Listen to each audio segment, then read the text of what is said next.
दोस्तों नमस्कार, माँ कोचिंग सेंटर में आपका स्वागत है। तो हम आज भूगोल का क्वेश्चन या एनसीईआरटी से संबंधित जो है आपके सीटेट और अन्य एग्जाम के लिए बहुत ही उपयोगी है। तो शुरू करने जा रहे हैं हमारा क्वेश्चन नंबर 12 से। शीत कटिबंध किसके नज़दीक पाया जाता है? क्वेश्चन कह रहा है शीत कटिबंध किसके नज़दीक पाया जाता है। तो ए मकर रेखा के नज़दीक पाया जाता है, कर्क रेखा के नज़दीक पाया जाता है, विषुवत रेखा के ध्रुवों के नज़दीक पाया जाता है। तो हमको आपको ये बताना है कि शीत कटिबंध किसके नज़दीक पाया जाता है। तो हम देखते हैं कि शीत कटिबंध किसके नज़दीक पाया जाता है। तो शीत कटिबंध ध्रुवों के नज़दीक पाया जाता है। हमारा ऑप्शन डी सही होगा, शीत कटिबंध ध्रुवों के नज़दीक पाया जाता है। अब हम अगला क्वेश्चन देखते हैं, क्वेश्चन नंबर 13। देशांतरों की कुल संख्या कितनी होती है? क्वेश्चन पूछ रहा है कि देशांतरों की कुल संख्या कितनी होती है। ऑप्शन ए 1 से 80 अंश, 1 से 80 देशांतर। ऑप्शन बी 90 देशांतर। ऑप्शन सी 3 से 60 देशांतर। ऑप्शन डी 45 देशांतर। तो देशांतरों की कुल संख्या कितनी होती है? तो देशांतरों की कुल संख्या होती है 3 से 60। कुल संख्या कितनी होती है देशांतरों की? 3 से 60। अब अगला क्वेश्चन हम लोग देखेंगे। दक्षिणी ध्रुव वृत्त स्थित है। हमारा क्वेश्चन दक्षिणी ध्रुव वृत्त स्थित है। दक्षिणी ध्रुव वृत्त कहाँ स्थित है इसको आप लोग बताइए। तो दक्षिणी ध्रुव वृत्त स्थित है उत्तरी गोलार्ध में, पूर्वी गोलार्ध में, दक्षिणी गोलार्ध में, पश्चिमी गोलार्ध में। आपको बताना है कि दक्षिणी ध्रुव वृत्त स्थित है कहाँ पे। तो दक्षिणी ध्रुव वृत्त स्थित आपका है दक्षिणी गोलार्ध में। ऑप्शन सी आपका सही हो जाएगा, दक्षिणी ध्रुव वृत्त दक्षिणी गोलार्ध में स्थित है। अब अगला क्वेश्चन देखते हैं, क्वेश्चन नंबर 15। क्वेश्चन नंबर 15 आपसे पूछ रहा है कि ग्रिड किसका जाल है? ग्रिड किसका जाल है? तो ऑप्शन ए दिया है अक्षांश एवं देशांतरी यामोत्तरों का, अक्षांश एवं दक्षिणी यामोत्तरों का। कि बी दिया है कर्क रेखा एवं मकर रेखा का। सी दिया है उत्तरी ध्रुव एवं दक्षिणी ध्रुव का। डी दिया है पूर्वी एवं पश्चिमी गोलार्ध का। इसमें क्वेश्चन पूछा है कि ग्रिड किसका जाल है। तो हमको अब बताना है कि ग्रिड किसका जाल है। तो हम लोग देख लेते हैं इसमें कौन सा आंसर सही होगा। तो ग्रिड अक्षांश एवं देशांतरी यामोत्तरों का जाल है। आपका क्वेश्चन ऑप्शन ए सही हो जाएगा इसमें। ऑप्शन ए ग्रिड अक्षांश एवं देशांतरी यामोत्तरों का जाल है। अब अगला क्वेश्चन देख लिया जा रहा है। मकर रेखा स्थित है। क्वेश्चन पूछ रहे हैं मकर रेखा स्थित है। मकर रेखा कहाँ स्थित है आप लोग बताइए। ऑप्शन ए 23.5 अंश उत्तरी गोलार्ध, 23.5 अंश दक्षिणी गोलार्ध, 66.5 अंश उत्तरी गोलार्ध, 66.5 अंश दक्षिणी गोलार्ध। तो आपको बताना है कि मकर रेखा कहाँ पर स्थित है। तो हम इस चित्र के माध्यम से समझ लेते हैं कि मकर रेखा कहाँ पे स्थित है। मकर रेखा के साथ साथ हम लोग कर्क रेखा और विषुवत रेखा भी समझ लेंगे। तो मकर रेखा कहाँ पे स्थित है? मकर रेखा हमारी दक्षिणी गोलार्ध में स्थित है। दक्षिणी गोलार्ध में कितने अक्षांश पे? तो दक्षिणी गोलार्ध में 23.5 अंश अक्षांश पे मकर रेखा स्थित है। ये जो आपका है ये मकर रेखा है। तो किस गोलार्ध में? दक्षिणी गोलार्ध में। हमारा ऑप्शन यहाँ कौन सा सही हो जाएगा? ऑप्शन बी 23.5 डिग्री दक्षिणी गोलार्ध में। मकर रेखा कहाँ स्थित है? 23.5 डिग्री दक्षिणी गोलार्ध में। Option number B. अब हम कर्क रेखा देख ले रहे हैं। कर्क रेखा हमारी 23.5 डिग्री उत्तरी गोलार्ध में स्थित है। इस चित्र के माध्यम से आप समझ सकते हैं हमारी जो कर्क रेखा है 23.5 डिग्री उत्तरी गोलार्ध में। और विषुवत रेखा, विषुवत रेखा 0 अक्षांश पर स्थित है। विषुवत रेखा हमारी 0 अक्षांश पर स्थित है। कर्क के उत्तर में विषुवत रेखा के उत्तर में कर्क रेखा, विषुवत रेखा के दक्षिण में मकर रेखा। अब हम लोग क्वेश्चन नंबर अगला देखेंगे। भारत का मानक यामोत्तर है। इसमें क्वेश्चन पूछा है कि भारत का मानक यामोत्तर है। तो इसमें आप लोग बताइए कि भारत का मानक यामोत्तर कौन सा है। ऑप्शन ए दिया है 82 डिग्री 30 मिनट पूर्वी गोलार्ध, 82 डिग्री 30 मिनट पूर्वी गोलार्ध। ऑप्शन बी 82 डिग्री 30 मिनट पश्चिमी गोलार्ध। ऑप्शन सी 82 डिग्री 20 मिनट दक्षिणी गोलार्ध। ऑप्शन डी 80 डिग्री पूर्वी गोलार्ध। तो आपको बताना है कि भारत का मानक यामोत्तर स्थित है। तो चलिए हम लोग चित्र के माध्यम से भी देख लेते हैं कि भारत का मानक यामोत्तर कहाँ पे स्थित है। तो भारत का मानक यामोत्तर 82.30 डिग्री 30 मिनट पूर्वी गोलार्ध में स्थित है। कौन सा? 82 डिग्री 30 मिनट पूर्वी गोलार्ध में जो है आपका भारत का मानक यामोत्तर है। भारत का मानक यामोत्तर भारत के 5 राज्यों से गुजरा हुआ है। कितने राज्यों से? 5 राज्यों से। तो आपको एक हम बहुत छोटा सा सरल ट्रिक के माध्यम से याद दिलवा देंगे कि एग्जाम के समय आप उसी ट्रिक के सहारा से अपना क्वेश्चन सही कर सकते हैं। कौन कौन से 5 राज्य हैं? तो आप ध्यान रखिए, हमारा छोटा सा ट्रिक है। उ मैं छ उ उआ छुआ मैं छुआ। तो आप देखिए 5 राज्य कौन कौन से? छुआ आप याद कर लेंगे तो आप 5 राज्य को आसानी से किन किन राज्यों से हमारा मानक यामोत्तर गुजरा है तो आप बता सकते हैं। तो उ से हो जाएगा आपका उत्तर प्रदेश, म से हो जाएगा मध्य प्रदेश, छ से आपका हो जाएगा छत्तीसगढ़ और उ से हो जाएगा उड़ीसा, अ से हो जाएगा आंध्र प्रदेश। तो कौन कौन से राज्य हैं? उत्तर प्रदेश, मध्य प्रदेश, छत्तीसगढ़, उड़ीसा, आंध्र प्रदेश। ठीक है, तो हमारा इसमें ऑप्शन कौन सा सही होगा? ऑप्शन नंबर 1 82 डिग्री 30 मिनट पूर्वी गोलार्ध भारत का मानक यामोत्तर है, जो कि ग्रीनविच से 5.5 घंटा आगे है। ऑप्शन ए सही है। अब अगला क्वेश्चन हम देखते हैं। पृथ्वी की सूर्य के चारों ओर की गति को क्या कहते हैं? हमारा क्वेश्चन 18 पूछ रहा है इसमें।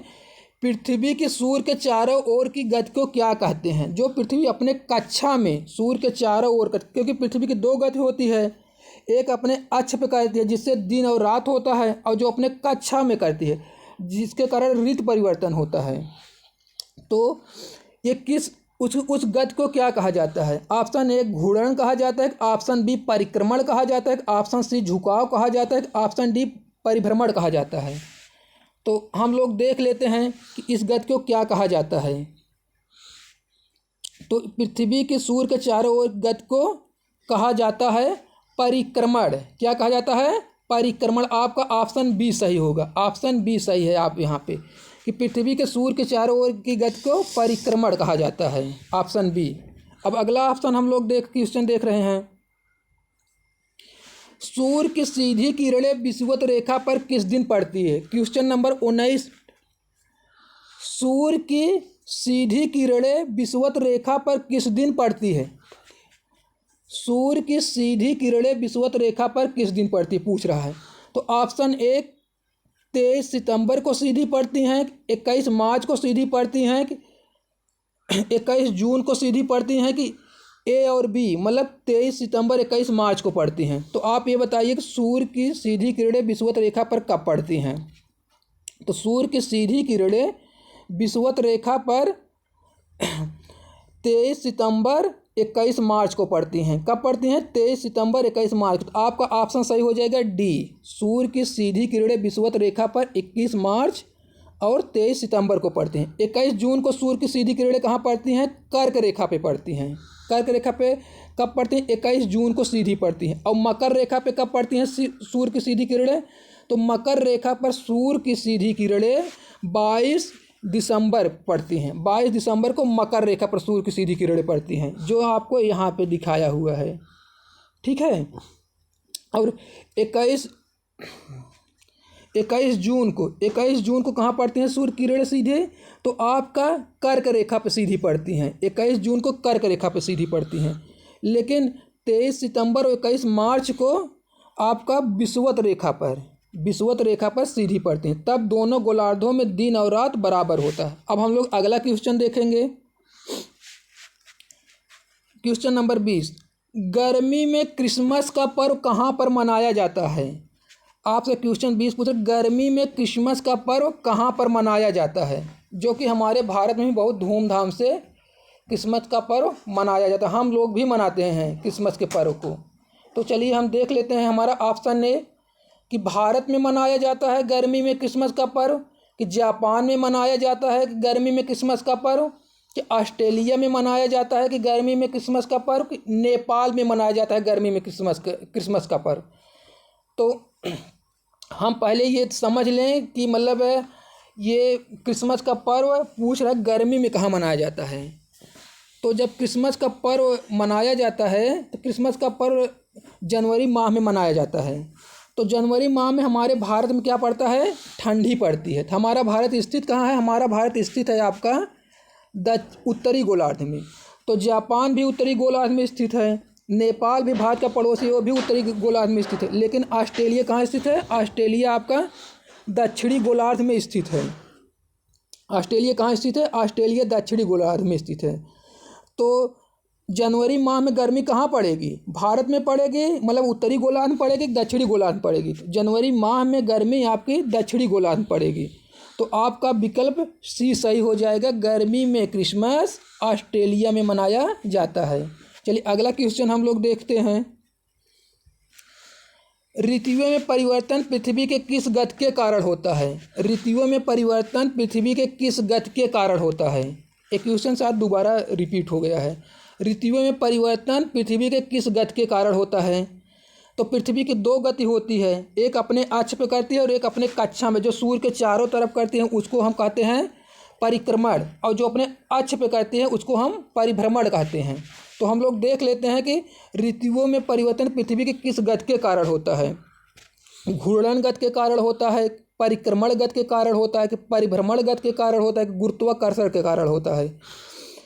तो ऋतुओं में परिवर्तन पृथ्वी के परिक्रमण गति के कारण होता है। किस गति के कारण होता है, परिक्रमण गति के कारण होता है। तो हमारा विकल्प कौन सा सही हो जाएगा, विकल्प बी सही हो जाएगा। परिक्रमण गति के कारण पृथ्वी की ऋतुओं में पृथ्वी की गति के परिक्रमण गति के कारण ऋतु परिवर्तन होता है। तो ऑप्शन बी सही आपका हो जाएगा। अब क्वेश्चन नंबर 22, वृक्षों को वितरण को दिखाने के वाले मानचित्र हैं। इसमें पूछ रहा है कि वृक्षों के वितरण को दिखाने वाले मानचित्र हैं। इसमें कौन से वृक्षों के वितरण को दिखाने वाले मानचित्र, ये आपको बताना है। तो हम देखते हैं, ये भौतिक मानचित्र हैं कि बी थीमेटिक मानचित्र हैं वृक्षों के वितरण को दिखाने वाले, कि सी राजनीतिक मानचित्र हैं, कि डी रेखा मानचित्र हैं। तो आपको बताना है कि वृक्षों के वितरण को दिखाने वाले मानचित्र कौन हैं। तो हम जानते हैं कि भौतिक मानचित्र पे हम पर्वत पठार मैदान को दिखाते हैं। तो आपका ऑप्शन ए होगा नहीं। अब राजनीतिक मानचित्र पर हम किसी देश की राजधानी, देश, किसी स्थान को दिखाते हैं, राजधानी। तो आपका राजनीतिक मानचित्र नहीं होगा, रेखा मानचित्र है ही नहीं। तो आपका ऑप्शन क्या सही हो जाएगा, बी थीमेटिक मानचित्र। वृक्षों के वितरण को दिखाने के लिए हम थीमेटिक मानचित्र का प्रयोग करते हैं। ऑप्शन बी आपका सही होगा। अब अगला ऑप्शन हम लोग देखेंगे, क्वेश्चन देखेंगे। नीले रंग का इस्तेमाल किसे दिखाने के लिए किया जाता है। नीले रंग का इस्तेमाल किसे दिखाने के लिए किया जाता है। इसमें पूछा हुआ कि नीले रंग का इस्तेमाल किसे दिखाने के लिए किया जाता है। तो हम लोग देख लिया जाए कि नीले रंग का इस्तेमाल किसे दिखाने के लिए किया जाता है। ऑप्शन ए जलाशय को दिखाने के लिए नीले रंग का प्रयोग किया जाता है, कि पर्वत को दिखाने के लिए नीले रंग का प्रयोग किया जाता है, कि मैदान को दिखाने के लिए नीले रंग का प्रयोग किया जाता है, कि पत्थर को दिखाने के लिए नीले रंग का प्रयोग किया जाता है। तो इसमें कौन सा आपका ऑप्शन सही होगा। तो इसमें आपका ऑप्शन नंबर ए सही होगा, मतलब जलाशय को दिखाने के लिए नीले रंग का प्रयोग किया जाता है। इसीलिए हम अंतरिक्ष से देखने पर हमारी पृथ्वी पर जल की मात्रा अधिक है, हमारी पृथ्वी नीला दिखाई पड़ती है। हमारी पृथ्वी को नीला ग्रह के नाम से भी जाना जाता है। चलिए क्वेश्चन नंबर अगला देख लेते हैं हम लोग। दिक् सूचक का प्रयोग किया जाता है। दिक् सूचक का प्रयोग किसके लिए किया जाता है। दिक् सूचक का प्रयोग किसके लिए किया जाता है, आप लोग बताइए। दिक् सूचक का प्रयोग किसके लिए किया जाता है। ऑप्शन ए मुख्य दिशा का पता लगाने के लिए। ऑप्शन ए मुख्य दिशा का पता लगाने के लिए। ऑप्शन बी दूरी मापने के लिए। ऑप्शन सी गति को मापने के लिए। ऑप्शन डी हवा के वेग को मापने के लिए। तो दिक् सूचक का प्रयोग हम किसके लिए करते हैं। तो दिक् सूचक का प्रयोग हम मुख्य दिशा का पता लगाने के लिए करते हैं। तो आपका कौन सा ऑप्शन इसमें सही होगा? ऑप्शन ए आपका सही है कि दिक्सूचक का प्रयोग मुख्य दिशा का पता लगाने के लिए किया जाता है। तो ऑप्शन नंबर ए सही है। अब अगला क्वेश्चन देख लिया जाए। पैमाना आवश्यक है। पैमाना किसके लिए आवश्यक है? पूछ रहा है कि क्वेश्चन में पैमाना आवश्यक है। मानचित्र के लिए पैमाना आवश्यक है, रेखा चित्र के लिए पैमाना आवश्यक है, प्रतीकों के लिए पैमाना आवश्यक है, दिशा के लिए पैमाना आवश्यक है। आपको बताना है कि पैमाना आवश्यक है निम्न में से किसके लिए पैमाना आवश्यक है। तो हमारा आंसर होगा ए, मानचित्र के लिए पैमाना आवश्यक है। ऑप्शन ए, मानचित्र के लिए पैमाना आवश्यक। हम लोग अगला क्वेश्चन देख लेते हैं। कौन सी पर्वत श्रृंखला एशिया और यूरोप को अलग करती है? इसमें क्वेश्चन पूछ रहा है कौन सी पर्वत श्रृंखला एशिया और यूरोप को अलग करती है। तो एंडीज करती हैं कि हिमालय करती हैं कि यूराल करती हैं कि अरावली करती हैं। तो आपको बताना है कौन सी पर्वत श्रृंखला एशिया और यूरोप को अलग करते हैं। तो आपका ऑप्शन सही होगा सी, यूराल पर्वत श्रृंखला एशिया और यूरोप को अलग करते हैं। अब हम लोग अगला क्वेश्चन देखते हैं। क्वेश्चन नंबर 27, उत्तरी अमेरिका दक्षिणी अमेरिका से कैसे जुड़ा हुआ है? क्वेश्चन पूछा हुआ उत्तरी अमेरिका दक्षिणी अमेरिका से कैसे जुड़ा हुआ है। तो स्थल संध के माध्यम से जुड़ा हुआ है कि जल संध के माध्यम से जुड़ा हुआ है कि नहर के माध्यम से जुड़ा हुआ है कि पर्वत के माध्यम से जुड़ा हुआ है। तो आपको बताना है कि उत्तरी अमेरिका दक्षिणी अमेरिका से किस तरीके से जुड़ा हुआ है। तो इसमें हम देखेंगे कि उत्तरी अमेरिका दक्षिणी अमेरिका से स्थल संध के माध्यम से जुड़ा हुआ। किसके माध्यम से जुड़ा हुआ? स्थल संध के माध्यम से जुड़ा। हमारा विकल्प ए सही है, उत्तरी अमेरिका दक्षिणी अमेरिका से स्थल संध के द्वारा जुड़ा हुआ है। ऑप्शन ए सही है। अब अगला क्वेश्चन नंबर 29 देखेंगे। पृथ्वी का कौन सा भाग ठोस चट्टानों का बना हुआ है? क्वेश्चन पूछ रहा है कि पृथ्वी का कौन सा भाग ठोस चट्टानों का बना हुआ है। तो ऑप्शन ए वायुमंडल, ऑप्शन बी जलमंडल, ऑप्शन सी स्थल मंडल, ऑप्शन डी जैवमंडल। तो इसमें आपको बताना है कि पृथ्वी का कौन सा भाग ठोस चट्टानों का बना हुआ। तो जो स्थल मंडल है ये ठोस चट्टानों का बना हुआ है। पृथ्वी का कौन सा भाग ठोस चट्टानों का बना हुआ? तो ऑप्शन सी स्थल मंडल ठोस चट्टानों से बना हुआ है। हम लोग अगला क्वेश्चन देखेंगे। वायुमंडल में किस गैस का प्रतिशत सर्वाधिक है? इसमें पूछ रहा है कि वायुमंडल में किस गैस का प्रतिशत सर्वाधिक है। हमारे पृथ्वी के वायुमंडल में किस गैस का प्रतिशत सर्वाधिक है। तो ऑप्शन ए नाइट्रोजन गैस का, ऑप्शन बी ऑक्सीजन गैस का, ऑप्शन सी आर्गन गैस का, option D carbon dioxide gas का। तो आपको बताना है कि किस गैस का प्रतिशत सर्वाधिक है। तो इसमें आसान क्वेश्चन है, तो इसमें विकल्प आपका ए सही है। नाइट्रोजन गैस का प्रतिशत वायुमंडल में सबसे अधिक है, 78%। आपका विकल्प ए सही हो जाएगा। अगला क्वेश्चन हम लोग देख लेंगे। सबसे बड़ा महाद्वीप कौन सा है? सबसे बड़ा महाद्वीप कौन सा है? तो देख लिया जाए। ऑप्शन ए उत्तरी अमेरिका महाद्वीप, ऑप्शन बी दक्षिणी अमेरिका महाद्वीप, ऑप्शन सी ऑस्ट्रेलिया महाद्वीप, ऑप्शन डी एशिया महाद्वीप। तो इसमें सबसे बड़ा महाद्वीप कौन सा है? तो इसमें आपका ऑप्शन डी सही होगा, एशिया महाद्वीप सबसे बड़ा महाद्वीप है। ऑप्शन आपका बी सही है। अब क्वेश्चन नंबर 31 देख लेते हैं हम लोग। हिमालय के सबसे दक्षिणी भाग को क्या कहा जाता है? हिमालय के सबसे दक्षिणी भाग को क्या कहा जाता है? हिमालय के सबसे दक्षिणी भाग को क्या कहा जाता है? शिवालिक कहा जाता है, हिमाद्री कहा जाता है, हिमाचल कहा जाता है कि ट्रांस हिमालय कहा जाता है? तो हिमालय के सबसे दक्षिणी भाग को क्या कहा जाता है? आप लोग इसको बताइए, हिमालय के सबसे दक्षिणी भाग को क्या कहा जाता है? हिमालय के सबसे दक्षिणी भाग को शिवालिक कहा जाता है। हिमालय के सबसे दक्षिणी भाग को शिवालिक कहा जाता है। तो अब हम देखते हैं क्वेश्चन नंबर 32 और अंतिम क्वेश्चन हमारा ये है। तो सह्याद्री को अन्य किस नाम से जाना जाता है? सह्याद्री को अन्य किस नाम से जाना जाता है? जो आपके पश्चिमी घाट पे है सह्याद्री, उसको अन्य किस और नाम से जाना जाता है? अरावली के नाम से जाना जाता है, पश्चिमी घाट के नाम से जाना जाता है, हिमाद्री के नाम से जाना जाता है, पूर्वी घाट के नाम से जाना जाता है। अब आपको बताना है कि सह्याद्री को अन्य और किस नाम से जाना जाता है। तो हम लोग देखते हैं। तो सह्याद्री को पश्चिमी घाट के नाम से जाना जाता है। अन्य नाम इसका क्या है? पश्चिमी घाट के नाम से सह्याद्री को जाना जाता है। तो बस हमारा क्वेश्चन समाप्त हो रहा है। तो आप लोगों के लिए यह क्वेश्चन हर एग्ज़ाम के लिए इम्पॉर्टेंट है, लेकिन जो सीटेट देने जा रहे हैं यह क्वेश्चन एनसीईआरटी से उठाया गया है, तो उनके लिए बहुत इम्पॉर्टेंट, वेरी वेरी इम्पॉर्टेंट है। वो लोग ज़रूर एक बार देख के जाइएगा। ठीक, धन्यवाद।